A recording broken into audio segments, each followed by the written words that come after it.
Okay, good morning mga ka-farmers. Ito na ang ating harvest.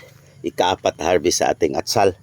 So ito, 30 kilos plus 29 plus 24 plus ito pa. Ngayon nagha-harvest pa sila ni. So kung wala ang Panginoon, wala ito lahat.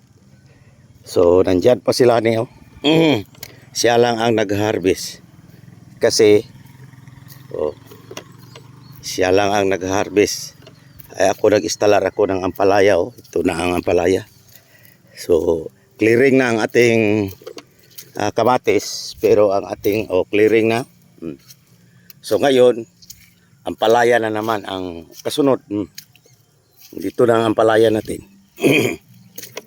So ngayon sila ni nag-harvest. Kanay? Nandito ako. Kalami. Ito na. Nag-harvest So, kina, update po. Nag-harvest sila ni. Napakataas ang ating atsal. Ngayon in-harvest namin sa saka Maribalan. So ngayon maraming order natin. Kasi mahal ang atsal. 120 na dito. Makabawi ng gastos. Sa farm. 120 na ang yung good at saka yung second 100.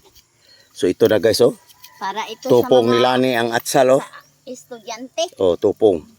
Napakaganda ang atsal. Napakalaki. Sila ni pa ang nag-harvest. Ako lang. So ako nag-installer lang ako ng kwan.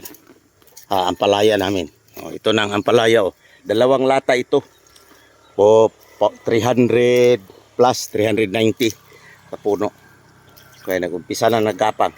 Okay guys, thank you.